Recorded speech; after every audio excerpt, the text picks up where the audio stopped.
보내드린 것처럼 윤석열 대통령 탄핵 심판 선고가 또 한 주 넘어갈 걸로 보입니다.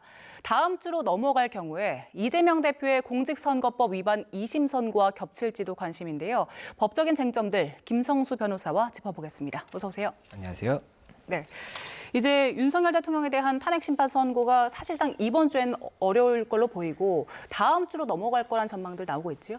예, 맞습니다. 아무래도 다음 주가 더 유력하지 않느냐라는 이야기가 나오고 있는 것이고 그 이유 중에 하나가 이전에 이 탄핵 선고 사건들의 심판 이 절차를 봤을 때는 결국에는 선고일 2, 3일 전에 이 어느 날에 선고하겠다라는 통지가 있었습니다. 그렇다 보니까 2, 3일 전에 이 선고가 통지가 되려고 한다면 어제 정도까지는 이 통지가 있었어야 이번 주 금요일에 선고가 가능한 것이 아니냐 이런 이야기가 나왔었고 어제 지금 이 통지가 없었지 않습니까? 그렇다 보니까 아무래도 다음 주에 선고 가능성이 높아진 것이 아니냐 이런 이야기가 나오는 것이고 그리고 여기서 변수가 될 수 있는 것은 하루만 해도 이 통지를 하고 선고일을 지정하는 경우가 없었던 것은 아니다라는 이야기가 나오고 있기 때문에 그 부분이 변수가 될 수는 있는 것인데 이 부분이 그 지난 5년 동안 헌재 사건 중에서 한 5건, 6건 정도가 하루 전에 선고일을 통지하고 선고했던 사례가 있었기 때문에 그 부분이 변수가 될 수는 있지만 그것의 가능성이 높지는 않다 이렇게 볼 수가 있어서 결국에는 다음 주로 넘어갈 것 같다 이런 이야기가 나오는 것 같습니다. 예. 이번 주를 넘기게 되면 이제 심리 기간만 100일을 넘기게 되는 거잖아요. 최장 기간이 되는 건데 다음 주 주요 재판 일정들 보니까요. 일단 월요일에는 윤석열 대통령 형사재판 2차 공판기일 열리고요. 화요일에는 이재명 대표의 공직선거법 항소심 결과가 나옵니다. 헌재에서 월요일, 화요일 이 일정도 고려를 할까요?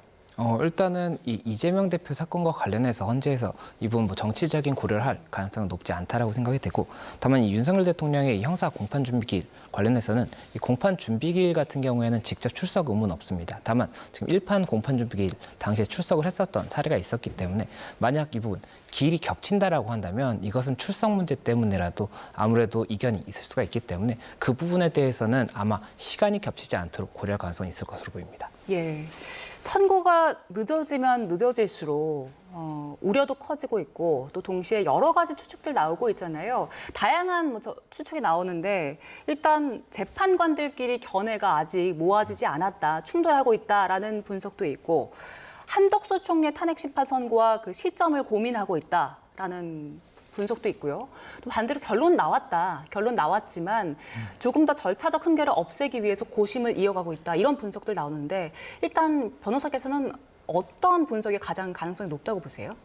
일단 평의 자체가 비공개로 진행이 되고 있기 때문에 저희가 정말 추측밖에 할 수 없는 상황이 아닌가 생각이 됩니다. 그리고 그렇기 때문에 정말 다양한 가능성을 둘 수가 있어서 제가 봤을 때는 말씀 주신 내용들 중에 뭐 모든 부분이 다 가능한 부분이 있을 것으로 보이고 아무래도 여러 가지 정황을 봤을 때는 저희가 당초에 예상을 했던 이 선고 기일은 14일 정도의 기간이 이제 예상이 됐었던 부분이었지 않습니까? 그리고 그 근거는 이 전례가 있습니다. 이 박근혜 전 대통령 그리고 노무현 전 대통령 사건 당시에 이 변론을 종결하고 나서 11일, 14일 정도 후에 금요일에 선고가 있었거든요. 예. 그렇다 보니까 아마 그 정도 기간이 지난 후에 금요일 정도에 선고가 될 것이다. 이런 이야기가 나왔었고 그리고 또 하나의 근거가 18일까지 이 헌재에서 이 일정을 다 비워뒀었습니다. 예. 그렇다 보니까 18일 전에 선고하려고 이렇게 비워둔 것이 아니냐 이런 이야기가 나왔던 부분이었는데 지금은 현재 28일이 지났죠. 그렇다 보니까 헌재에서 예상했던 일정보다 이 평의 과정에서 어떠한 부분의 이유가 이 논쟁이 있는 부분이 있는 것이 아니냐 이런 이야기가 나오는 것으로 보이는 부분이 있고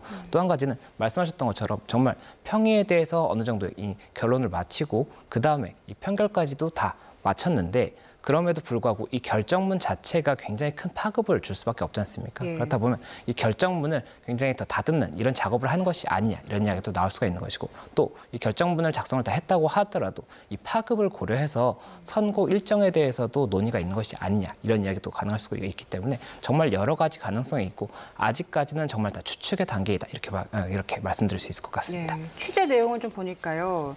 그 박근혜 전 대통령 탄핵 당시에는 헌재가 선고 당일 아침까지 판결을 했잖아요. 당일에 판결을 마치고 그다음 선고를 했는데 이번에는 선고 며칠 전에 미리 판결을 마무리하고 그리고 선고 당일에 결과를 발표할 것이다. 이런 분석 나오고 있던데 그건 결국 선고 결정문을 쓰는데 조금 더 신중을 기한다 이런 의미로 볼 수 있을까요? 예, 맞습니다. 이 평결이라는 것이 이 평이라는 것은 논의의 과정이라고 볼 수가 있는 것이고 평결은 이제 각각 이 재판관들이 자신은 이렇게 생각하다라는 결론을 이야기를 하는 그런 부분이라고 볼 수가 있습니다. 그리고 이 판결에 따라서 이 부분 인용인지 기각인지 각하인지 이런 것들이 결정이 되는 것인데 이 판결을 하고 나면 그에 따라서 이 결정문이 나와야 되지 않습니까? 예. 이 결정문에 초안이 작성이 됩니다. 그리고 초안을 작성한 다음에 이걸 다시 한번 다듬어서 결정문의 내용을 다시 한번 명확하게 정리하는 그런 과정을 거치게 되는 것인데 말씀 주셨던 것처럼 이 판결이 이 선고일과 굉장히 같이 붙어 있다라고 한다면 이 결정문을 다듬는 시간 자체가 조금 부족할 수가 있기 때문에 그런 것을 감안을 해서 이 앞서 말씀드렸던 것처럼 파급 자체가 굉장히 큰 결정일 수가 있기 때문에 이런 결정문에 다듬는 시간을 조금 더 둘 가능성이 높다 이런 얘기가 나오는 것 같습니다. 그 탄핵 심판 평이 초반에만 해도 인용 기각 이 두 가지 전망이 많았는데 선고가 좀 늦어지면서 여권 일각에서는 각하를 주장하는 목소리들도 나오고 있더라고요. 기각이랑 각하랑 일단 결론만 보면 대통령이 복귀하는 건 같은 건데 둘이 어떤 차이가 있는 겁니까? 예, 일단 이 세 가지를 조금 비교해서 설명드리는 것이 이해를 조금 더 도울 수 있을 것 같습니다. 일단 인용 같은 경우에는 이 탄핵 사건이지 않습니까? 탄핵 사건의 인용은 이 누구를 파면한다라고 나옵니다. 그렇기 때문에 이 파면의 결정을 내리게 되는 것이고 이것은 헌법재판소법 23조 2항에 따라서 6명 이상의 재판관의 찬성으로 할 수가 있습니다. 그리고 이 부분 6명 이상의 재판관의 찬성이 없다라고 한다면 기각이 될 수가 있는 겁니다. 그래서 이 기각 같은 경우에는 이 사안을 검토를 해봤는데 이 사안의 쟁점이 그런 부분이 있지 않습니까? 이 부분이 지금 현재 국회에서 주장을 하는 것은 탄핵의 사유가 있다라는 것이고 그 탄핵의 사유가 5가지 쟁점인데 이것이 뭐 여러 가지 사실관계가 있고 이 사실관계가 이 각각의 헌법이나 법률에 위반이 있다는 겁니다. 그리고 그 위반의 정도가 중대하기 때문에 파면에 이르러야 한다는 이 주장인 것이기 때문에 이것에 대해서 내용을 검토해 봤는데 이 사실관계가 다른 부분이 있다거나 아니면 사실관계는 맞는데 이에 대해서 헌법이나 법률 위반이 없다거나 아니면 그 위반도 있는데 이것이 파면에 이를 정도의 중대성이 없다라고 한다면 기각이 되는 겁니다. 이것은 이제 내용을 검토한 다음에 이 부분 청구를 받아들이지 않는다 이렇게 볼 수가 있는 것이고 이 각하 같은 경우에는 이 사건 자체에 절차적인 흠결이 있다는 겁니다. 결국에는 이 소송을 하기 위해서는 소송에 관한 요건이 있습니다. 이런 요건을 맞추지 못한 경우에는 이 사건 자체를 검토하지 않고 이 부분은 각하를 한다는 것이거든요. 그렇다 보니까 이 각하의 가능성도 있는 것이 아니냐 이런 이야기가 나오는 것이 이 윤 대통령 측에서 초반에 이 사건 초반에 주장을 했던 부분이 국회 측에서 탄핵 소추를 의결할 당시에는 형법상 내란죄 부분을 포함을 했었는데 그리고 탄핵 사건이 시작이 된 다음에는 이 다툼의 부분에서 형법상 내란죄의 성립 여부에 대해서는 제하고 나머지 그 해당 행위에 대해서 헌법상의 위반이나 법률상의 위반을 다투겠다라고 했었기 때문에 이에 대해서 윤 대통령 측이 반발을 했었거든요. 그리고 그 반발의 이유가 탄핵소추 과정에서 이 형법상의 내란죄 성립이 가장 중요한 부분이었는데 이것이 빠진다라고 한다면 국회에서 다시 한번 탄핵소추 의결을 받아와야 된다 이렇게 주장을 했던 부분이 있고 이것이 이 윤 대통령 측 주장이 맞다라고 본다고 하면 이에 대해서는 각하의 의견도 나올 수가 있기 때문에 그렇기 때문에 각하의 이야기가 나오는 것이고 이 기각이나 각하 이런 부분이 어떻게 몇 대 몇으로 나오느냐에 따라서 그 결론이 달라질 수가 있는 그런 부분이 있기 때문에 여러 가지 의견이 나오는 그런 상황인 겁니다.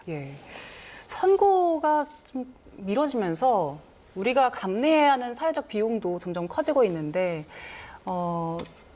지금 그 평일 집회도 상당히 격화되고 있고요. 단식 농성으로 쓰러지는 분들도 조금씩 나오고 있거든요. 그래서 지금 늦어지면 늦어질수록 헌재가 빨리 선고를 해야 한다 이런 비판도 나오고 있는 것 같아요. 예, 아무래도 헌재의 선고가 늦어지는 것에 대해서 여러 가지 이야기가 나올 수밖에 없는 것 같습니다. 그렇다 보니 언제쯤 선고가 나올 것이냐를 봐야 되는 것이 있고 그리고 이게 결국에는 선고가 14일 정도 아니면 그 정도의 이 금요일 정도에 선고가 될 것이다. 이렇게 이야기가 나왔던 부분이 그 평의의 과정이 길지 않다라고 한다면 최대한 그 기간을 맞추려고 하지 않겠느냐 이런 이 근거를 가지고 예상을 했던 그런 부분이었는데 지금 현재는 그 기간을 많이 넘어갔다라고 볼 수가 있지 않습니까? 그렇다 보니 이 헌재가 내부적으로 이런 늦어지는 부분에 대해서 굉장히 사회적 비용이 많이 발생한다는 것을 알고 있음에도 불구하고 늦어진 이유가 어떤 것인지에 대해서 여러 가지 추측이 나올 수밖에 없지 않나 생각이 되고 그리고 이 평이라는 과정 자체가 결국에는 이게 굉장히 중요하고 신속하게 하겠다라고 헌재에서도 이 사건 진행 과정에서도 계속해서 이야기를 했었음에도 불구하고 계속 늦어지는 것 자체가 결국에는 이 평의 과정에서 어떠한 이견이 있고 이에 대해서 여러 가지로 이 헌재에서 고심을 하고 있는 것이 아닌가 이렇게 볼 수 있기 때문에 그 부분에 대해서 저희가 어떻게 봐야 할지는 여러 가지 의견이 나올 수밖에 없지 않나 생각이 됩니다. 그리고 내일 김성훈 경호처 차장 그리고 이광호 본부장이 구속영장 실질 심사를 받게 되는데 지금 드러난 정황을 보니까요. 최근 보도로 김성훈 차장이 그 비화폰 있잖아요. 비화폰의 기록을 삭제하라고 지시한 정황이 드러나고 있더라고요.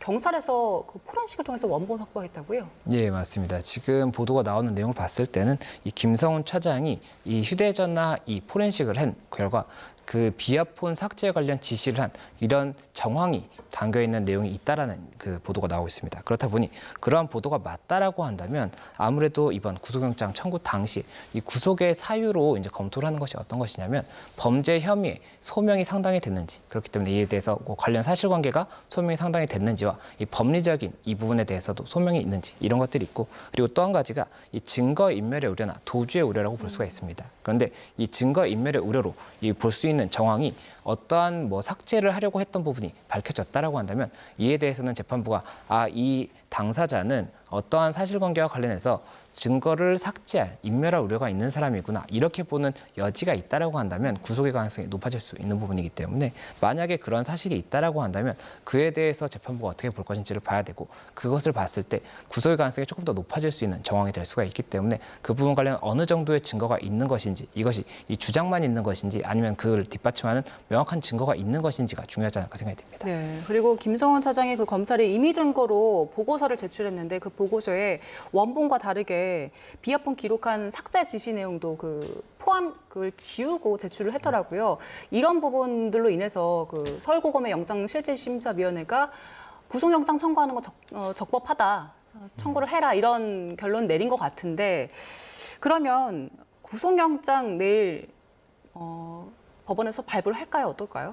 예, 앞서 말씀드린 것처럼 결국에는 이 구속영장 발부 여부와 관련해서는 이 재판부에서 구속의 요건이 이제 충족이 됐는지를 봐야 되는 겁니다. 그리고 그 충족과 관련해서 그 증거인멸의 우려가 가장 중하게 다퉈질 부분으로 보이는 부분인 것인데 왜냐하면 도주의 우려는 실질적으로 있다고 보기 어려울 가능성이 있습니다. 아무래도 이 현재의 직을 감안을 했을 때는 그렇다라고 하면 증거인멸의 우려 부분을 봐야 되는 것인데 말씀하신 그런 부분들에 대해서 증거를 왜곡한 사실이 있다거나 아니면 특정 증거를 삭제하라는 지시가 있다는 이런 증거가 명확하다라고 한다면 아무래도 증거인멸의 우려 가능성이 높아질 수가 있기 때문에 그 경우에는 발부의 가능성이 높아질 수가 있습니다. 다만 여기서 증거인멸의 우려와 관련해서는 사실관계가 어느 정도 인정이 된다고 하더라도 이 법리적으로 혐의 입증의 상당성이나 소명성 이런 부분이 없다라고 한다면 이 부분도 다툼의 여지는 될 수가 있는 것이고 지금 현재 혐의가 이 공무집행 방해 혐의라든지 여러 가지 혐의가 있는 것으로 알고 있습니다. 그리고 이와 관련해서 사실관계가 명확한 부분도 있을 겁니다. 지금 그 당시에 영장집행 당시에 아무래도 다툼이 있었던 부분은 CCTV라든지 영상이라든지 굉장히 많지 않습니까? 예. 그렇다 보니 이 부분에 대해서 사실관계는 그러면 분명한 부분이 있다고 했을 때 이것이 어떠한 공무집행 방해 행위로 볼 수 있는지 이 법리적인 해석에 대해서도 재판부는 고심을 할 수밖에 없기 때문에 그런 부분도 추가적인 쟁점이 될 수 있다 이렇게 보입니다. 그럼 짧게 그 이광호 본부장에 대한 구속 여부는 어떻게 될까요? 이광호 본부장에 대해서도 일단 사실관계가 중요할 것으로 보이는데 이광호 본부장에 관련한 어떤 증거인멸의 이런 정황과 관련한 보도는 아직까지 명확한 부분이 없기 때문에 그 부분에 대해서도 재판부가 기록을 보고 판단하지 않을까 생각이 듭니다. 예. 그리고 마지막으로 그 조지호 경찰청장 그리고 김봉식 전 서울경찰청장 오늘 내란 재판 처음으로 이제 받으러 갔는데 일단 각각 어떤 혐의 받고 있습니까? 예, 조지호 경찰청장 그리고 김봉식 서울청장 같은 경우에는 이 경찰의 이제 수뇌부라고 할 수가 있지 않습니까? 그리고 이 계엄 당시에 국회에 경찰들이 출동을 했었습니다. 그러면 이 경찰들이 어떠한 목적으로 왔었는지에 따라서 지금 현재 받고 있는 혐의가 내란 관련 주요 임무 종사자라는 혐의인 것인데 그와 관련 주요 임무를 종사했는지 여부에 대해서 다투게 되는 것이고 그리고 또 하나가 체포조 의혹과 관련해서 경찰에서 일부 명단을 제공한 부분이 있는데 이것이 정말로 실제 체포조가 존재했었고 이것을 지원하기 위한 목적이었던 것인지 아니면 다른 목적의 명단이었던 것인지 이에 대해서도 사실관계를 다퉈야 되는 부분이 있기 때문에 이러한 부분들이 쟁점이 될 수 있다 이렇게 말씀드릴 수 있을 것 같습니다. 네, 오늘이 이제 첫 재판이기 때문에 구체적인 이야기가 나오진 않겠지만 앞으로 재판 이어가면서 조지호 경찰청장이 그 검찰 조사에서 얘기했던 부분이요. 윤석열 대통령의 지시가 있었다는 부분에 대해서 좀 구체적인 정황이 드러날까요? 일단은 그 부분에 대해서는 결국에는 형사 공판의 절차를 말씀을 드리면 이 첫 공판 기일에는 전체적인 이 내용을 한번 다시 정리하는 그런 과정을 거치게 되고 이후에 이제 이 증인 신문이 주된 내용이 됩니다. 그래서 이 증인 신문을 통해서 사실관계를 다투는 이런 과정이 있을 것이고 이 사실관계에 대한 종합적인 의견은 결국에는 이 공판 기일이 종결될 즈음에 나올 것이기 때문에 그 부분에 대해서는 조금 더 시간을 두고 지켜봐야 될 것으로 보이고 그 과정에서 어떠한 의견이 명확하게 나온다라고 볼 수 있는 것인지도 결국에는 지금 당장보다는 조금 더 시간이 흐른 후에 저희가 알 수 있지 않을까 생각이 듭니다. 네, 여기까지 듣겠습니다. 김성수 변호사와 함께 윤석열 대통령 탄핵 심판 선고와 관련된 법적 쟁점 짚어봤습니다. 고맙습니다. 고맙습니다.